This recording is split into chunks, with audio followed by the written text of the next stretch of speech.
Estamos de regreso con más informaciones. Vamos a entrar en el análisis internacional porque hay muchos temas, no dejando por un lado lo que está ocurriendo en Ecuador, donde se habla ya de una posible fecha para realizar las elecciones. Se está hablando del próximo 20 de agosto. Por otra parte, también sigue la crisis en Argentina, ahora con este paro en el transporte. Por otra parte, el Papa Francisco anuncia que podría estar enviando durante los próximos días a dos emisarios, uno a Kiev y otro a Moscú, para ser mediador en este conflicto, en estos ataques de Rusia contra Ucrania. Y también la G7 están tocando este tema y no descartan colocar o imponer más sanciones contra el gobierno ruso, todo esto en medio de esa interesante reunión con el primer ministro de Japón, con el presidente de los Estados Unidos. Así Sareis, es, buenos José días. Luis, buenos días. Buenos días, ingeniero Blandón, buenos días, días. Panamá, en este viernes.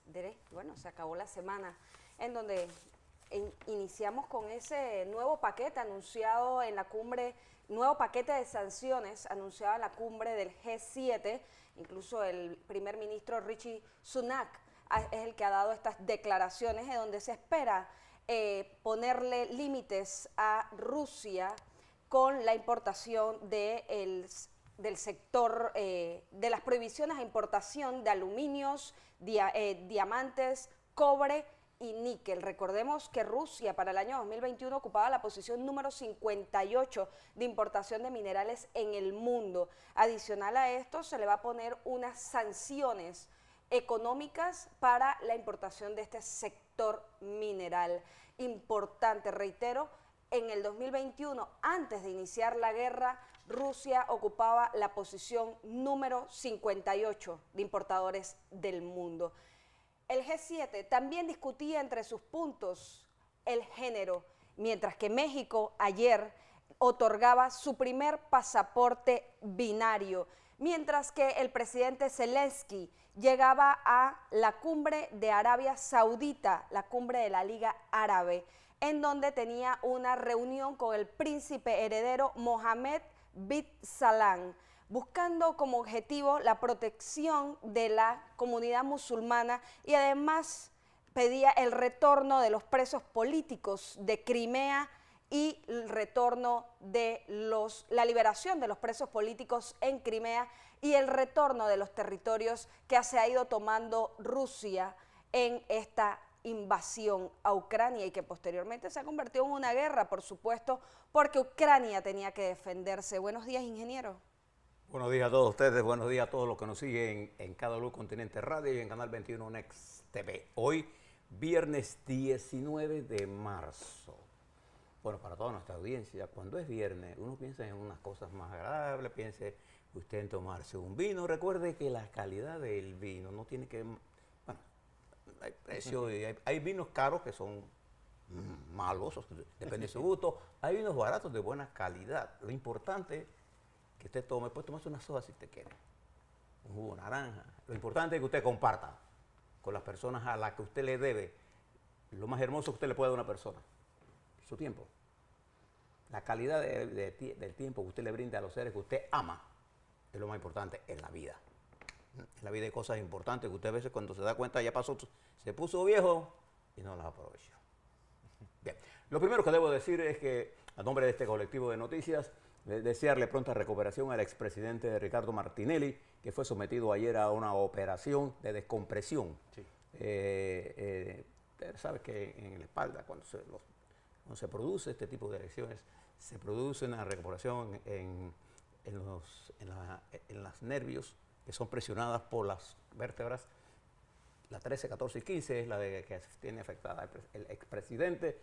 Esta operación se inició a eso de las 2:15 p.m. y terminó como a las 6:30 de la tarde. Según la información que disponemos, el presidente mostraba fuertes dolores en los pies, producto de esta operación, y esperamos que se recupere. Igualmente, deseamos pronta recuperación al amigo Osvaldo Ayala, que ayer sufrió un incidente corazón. Toda la información que tenemos que se recupera está en cuidados intensivos, igual que el presidente Martínez está en cuidados intensivos por la magnitud de lo que la operación que se le hizo. En el caso de Osvaldo Ayala, se trata de un infarto que esperamos se recupere. La estructura musical de él, su conjunto, seguirá tocando sin él. Su familia ayer comunicaba también horas de la tarde para todos aquellos seguidores del Escorpión de Paritilla que ya se encontraba estable después de un procedimiento quirúrgico producto de este infarto. Y que Víctor Ballesteros es el que va a estar tocando el acordeón en los eventos que ya tenía confirmados. Independientemente si a usted le gusta una o no una persona, uno no puede demostrar, uno tiene que tener un sentido de humanidad cuando se producen este tipo de eventos y esperamos que se recuperen ambos y puedan continuar con sus actividades normales. Pero vamos al campo internacional porque están ocurriendo cosas que usted tiene que poner en perspectiva.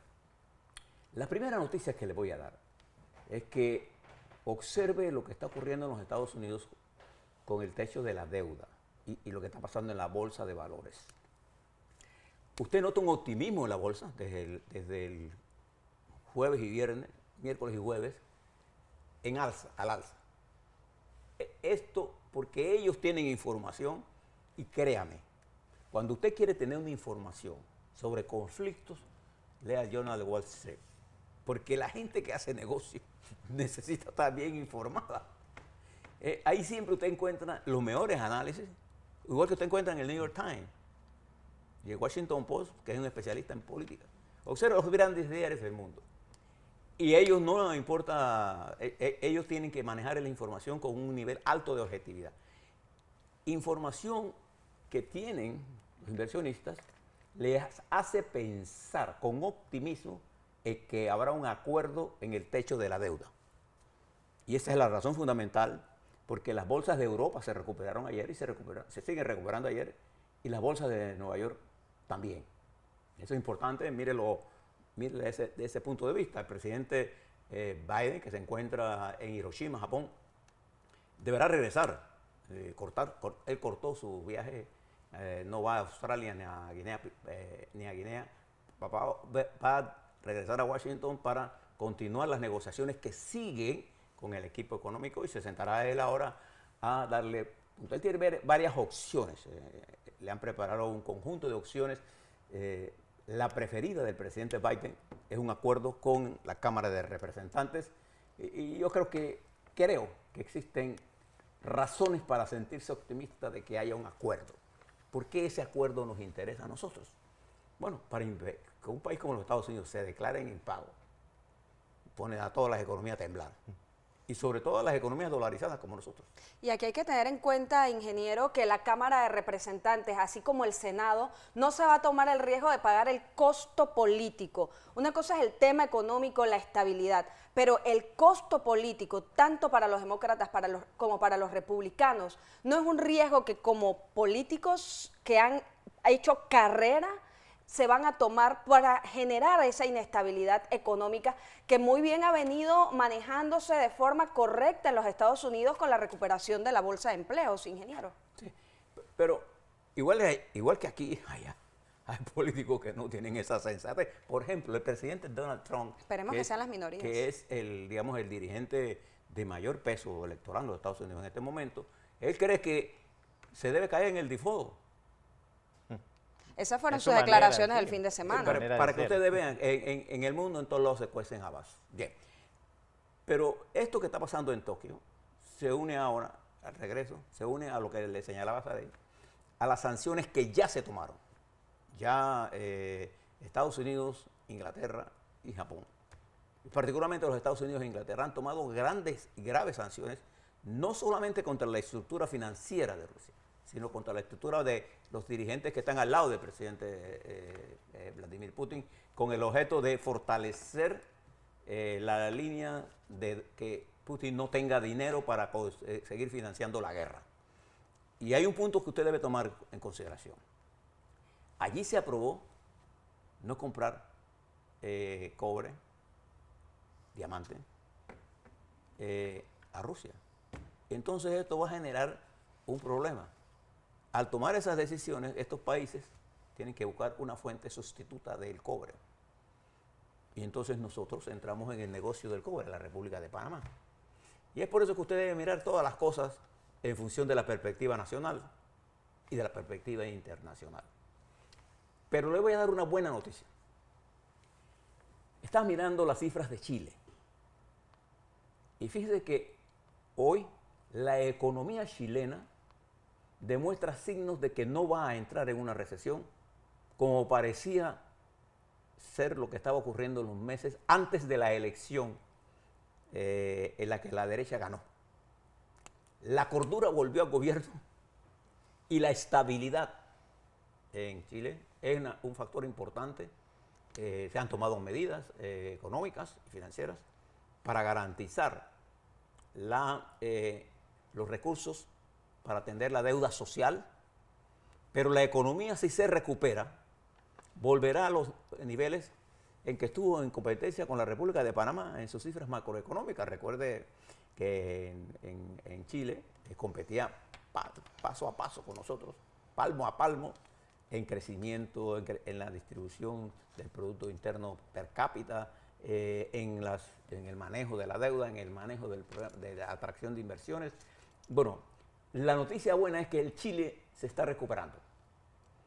Y esto se debe a que el centro izquierda se movió al centro con la victoria de la derecha.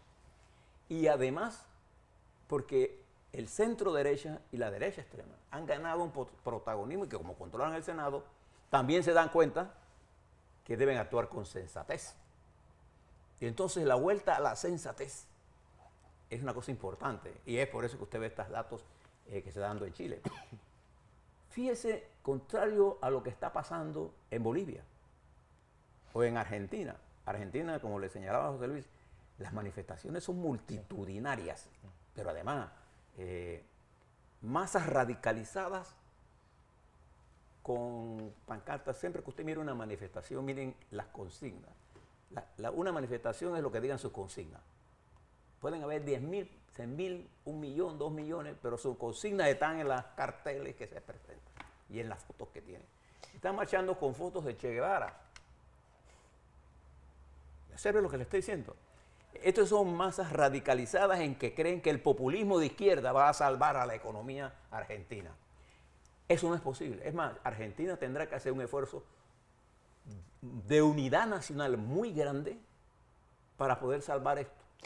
Y sobre todo, ingeniero, que se encuentran en un momento de elecciones. Recordemos que las elecciones presidenciales de Argentina son el 22 de octubre del 2023, lo cual, junto con esta inestabilidad, con este nivel de inflación, con el alza de la tasa de intereses, con la convulsión social, con este paro que muy bien manifestaba José Luis del transporte, ¿hacia dónde va este proceso electoral de uno de los países más importantes de nuestra región y Latinoamérica? Ya Cristina dijo no va a ser candidata, no quiere ese problema. No quiere ese bueno, ella no es que ella diga que no va, es que por ley ella está impedida de correr, por ley, igual que el señor Correa en Ecuador. Correcto. No es que él quiera o no quiera, es que por ley tienen condenas en firmes. Están impedidos a correr.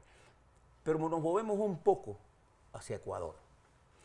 Fíjense lo que está pasando. Ayer, la Corte Suprema de Justicia de ese país resolvió 6 recursos que habían para que se declarara inconstitucional la muerte cruzada, entendiendo por ello lo que el presidente hizo en la madrugada de ayer, en la que anunció la clausura de la Cámara de Diputados, y como consecuencia de eso habrá elecciones presidenciales en los próximos 3 meses. Al declarar la Corte ayer que no procede la demanda de inconstitucional, queda en firme todas las decisiones que ha tomado el presidente Guillermo Lasso, quien también se puede postular. Entonces hay una cosa, mire lo que le hablaba de Chile, porque fíjese que estas son elecciones en corto plazo, de 3 meses. El 20 de agosto es la fecha probable en la que se llame a elecciones para los próximos 3 meses. ¿Qué dinámica política generará esta acción del presidente? en la que él, en la coyuntura constitucional, ha vencido a las fuerzas del radicalismo que querían eliminarlo del todo de una vez. Ahora él tiene varios meses para tomar decisiones económicas sin la Asamblea. De hecho, ya la está haciendo, siempre que tenga la aprobación de la Corte Suprema de Justicia. Lo que le permitirá, ingeniero, demostrar si realmente su plan de gobierno es funcional o no. Y entendiendo que su experticia es la economía, podrá lograr estabilizar el presidente Lasso durante estos meses el Ecuador, su economía, podrá demostrar si logra estabilizarla, si logra demostrar solidez. Y pues, por supuesto, pues estamos hablando de un país dolarizado, podríamos estar hablando de una reelección segura en el mes de agosto. Aquí viene un problema que están evaluando todas las compañías que hacen análisis de riesgo soberano en Ecuador en este momento. Si la coyuntura impulsa al presidente Lasso a tomar medidas populistas, de los impuestos, cuando un país se encuentra en la situación que se encuentra Ecuador, en que fíjese que con estas decisiones el valor de la deuda en Ecuador se ha desplomado, lo que significa que el costo de pagar la deuda, el costo de Ecuador de conseguir dólares en el mercado se incrementa. Si él adopta una política populista en materia económica, va a agravar los problemas de insolvencia de la economía. Si él adopta una posición ecléctica, es decir, económica, de acuerdo a Lasso, también corre el riesgo de aislarse más de lo que ya está. Él arranca la campaña con un alto nivel de impopularidad. Ahora tiene en sus manos una coyuntura en la que conspira contra él los indígenas, el movimiento de Correa, que ellos ganaron las elecciones en febrero. El presidente perdió un referéndum. ¿Cuál va a ser la dinámica de ahora? Es difícil predecirla. Es como nosotros aquí. Hay tantos eventos que cualquier evento de ellos produce un cambio en la correlación de fuerza. Nadie se esperaba esta decisión que tomó el presidente, que la tomó casi al final y que ha sido respaldada por la Corte Suprema de Justicia y por las Fuerzas Armadas. Entonces ahora entramos a otra etapa. ¿Por qué le narramos esto? Porque usted tiene que reflejarse, todo esto que está ocurriendo en nuestro continente es la fiebre en la manta, no es la enfermedad. La enfermedad está en una América Latina que no va a crecer en este año, que está súper endeudada por la pandemia y que son pocos los países, entre ellos estamos nosotros, que tenemos una probabilidad buena de salir adelante siempre que tengamos un determinado nivel de unidad. Fíjese en Perú. En Perú el crecimiento económico está detenido. En Argentina, entre la inflación, el desastre interno del peronismo, entre la retirada de Macri, entre el radicalismo de las masas en las calles, observen las consignas de lo que está pidiendo la gente. Y las próximas elecciones. Y además, un mundo que también se encuentra atrapado por la inflación, atrapado por el bajo crecimiento. Entonces estos son estos años difíciles para todos. Por ejemplo, ayer escuchaba a la jefe o la presidenta de uno de los organismos privados de Ecuador hablar en una entrevista que le hizo NT24 de que ellos aspiraban a que podían traer inversiones de China. Bien, yo quiero que usted conozca lo que está pasando en China. La República Popular de China es sin duda alguna una de las economías, la segunda economía más importante del mundo, sin duda alguna. Y para nosotros en Panamá es importante desde hace años, decenas de años. El problema que tiene China ahora mismo, fíjese, la reunión que se está dando del G7, que reúne a 7 de las economías más poderosas del mundo. De paso le digo que la única mujer que está en esa es la primera ministra de Italia, la controversial y fogosa dirigente, primera ministra Giorgia Meloni. Ella es la única mujer. Ella se entrevistó primero con el primer ministro Kishida. Después lo hizo Biden, pero ella fue la primera porque la próxima G7 se va a reunir en Italia. Frente a esa reunión, en la República Popular China se está dando una reunión de los países de la Asia Central. ¿Quiénes son esos países?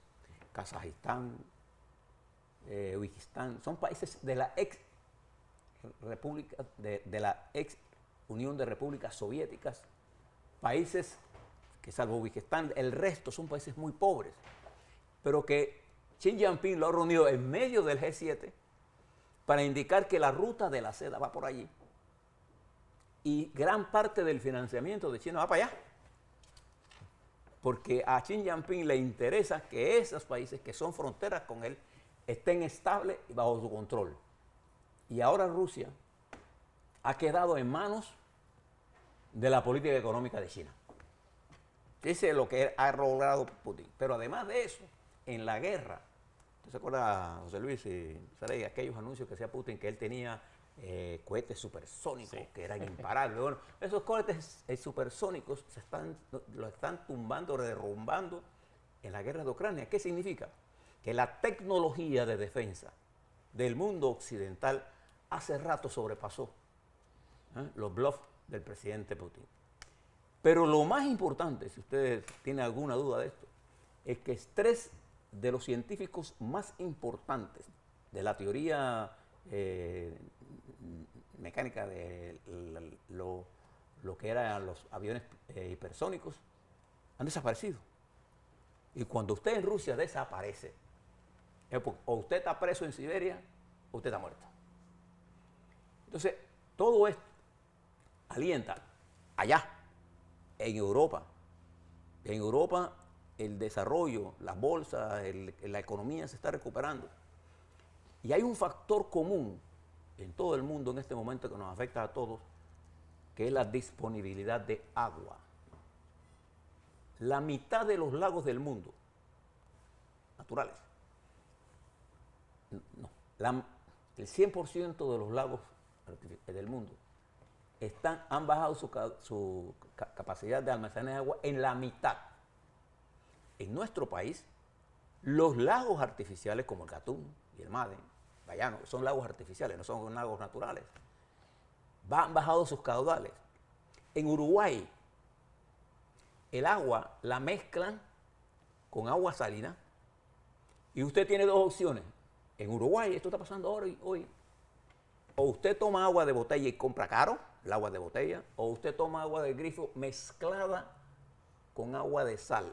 Es un agua salina, porque no hay agua en Uruguay y uno de los grandes problemas de la crisis de Argentina es la gran sequía que golpeó ese país.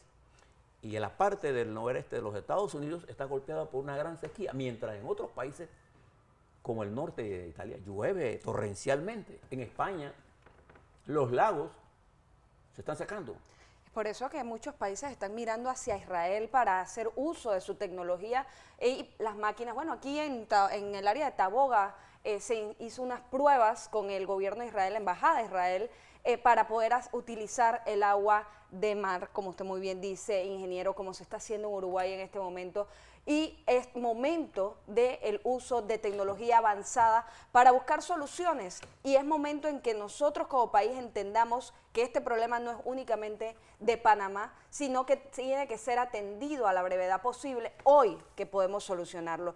Por lo cual, en la cumbre del G7, uno de los temas importantes era el cambio climático. ¿Entendemos realmente nosotros cuáles van a ser nuestras afectaciones y los riesgos del cambio climático, ingeniero? Creo que no hay una comprensión ni del programa político, ni el efecto de estos temas, que no es que van a venir, no. Es que en ya el caso están de nuestra república, nosotros no tenemos que ir aquí al archipiélago de San Blas. San Blas, que ya se ha desaparecido. Y hay islas que están. Hay islas que han desaparecido ya. Entonces, nosotros tenemos suficiente agua en Panamá. Lo que no tenemos es un uso racional del agua esta, ni hemos aprendido a cosechar agua cuando hay agua. Ni uso ni distribución. Entonces nosotros tenemos que aprender a tener disponibilidad de agua. Nosotros tenemos grandes reservorios de agua. El lago Bayano, por ejemplo, es un gran reservorio de agua que debe ser utilizado para el agua de consumo y eventualmente cuando haya la oportunidad de generar electricidad. Ese lago no debe estar hecho para la hidroeléctrica por su nivel de ineficiencia cuando baja a los niveles en que se encuentra, de 53 metros de altura. Bien. Pero en este marco, lo que nosotros intentamos que usted se vaya este fin de semana con las siguientes cosas en la mente. En nuestro continente hay países que son una Biblia de los errores y vale la pena revisarlo. Uno de ellos es Venezuela. En Venezuela se han cometido todos los errores del mundo. De la bolita del mundo, men, ahí está. El manual de cómo no administrar un país, usted lo puede ver en Venezuela. Esta última alza ha caído, fíjese, PDVSA. El mundo se pregunta, y en Venezuela se pregunta, PDVSA es un cadáver. No es que se robaron la plata, es que destruyeron una empresa cuyo valor de activo era de 150 mil millones de dólares. Y hoy esa empresa no vale nada. Nada. Es más, no puede la móvil traer. ¿Por qué? Porque no tienen plata para pagar el dragado. Una de las empresas más importantes. Nosotros no hicimos eso con el Canal de Panamá. El Canal de Panamá sigue siendo una empresa estatal eficiente. Independientemente de que tenemos todo el manejo económico, siempre genera algún tipo de... Fíjese eso. En Argentina se encuentra atrapada en la crisis económica que en lo personal no veo forma de cómo puedan salir de ahí, salvo con medidas drásticas que van a irritar más al país, o salvo que entre en el camino del socialismo del siglo XXI para poner a todos pobres extremos. En Chile hay un ejemplo de la madurez de un país que supo pasar en menos de un año de un gobierno de izquierda con una terminología y una ideologización de los procesos económicos que aterrizaron a la fuerza por las derrotas que recibieron electoralmente en el rechazo de una constitución que destruía la institucionalidad y el Estado chileno como tal. Y dos, en el rechazo último, en la victoria última de los 50 hombres que deberán decidir la nueva constitución, 37 de esos 50 son de la derecha, los que se opusieron a la reforma constitucional. Miren la paradoja. Y eso ha generado una nueva situación política en Chile. En Bolivia, la situación es caótica. Y el presidente sigue impulsando, el presidente Arce, sigue impulsando alianzas que no producen absolutamente nada. Y la toma de medidas de riesgo social. Y le hemos narrado todo lo que ha pasado en Ecuador, dirigido por un hombre de derecha, de una gran capacidad intelectual, pero de pobre capacidad política, que ahora se enfrenta a una crisis inédita. Esta es la primera vez en la historia de ese país. Normalmente el Senado y los militares tumbaban los gobiernos. Ahora sucede lo inverso. Además debemos recordar que esas reformas constitucionales que le permite la muerte cruzada son reformas jóvenes, de hecho impulsadas por el presidente Correa. Y el líder que está en la cartera en Ecuador para dirigir por detrás del movimiento es el presidente Correa, que llevó a Ecuador a una situación de estrés político. En Perú, la presidenta Dina Boluarte no consolida su mando y depende de los militares. Y en Colombia, que es, digamos, el experimento nuevo, con ideas muy buenas en materia de la necesidad de reformas, el presidente Petro no logra comprender que para gestionar una reforma importante, lo primero que hay es que aprender es a gestionar el país, no a ideologizar el país. Colombia es un país en la que por sus características políticas el poder está distribuido regionalmente. Pero además una parte importante del poder económico en Colombia está en manos del crimen organizado.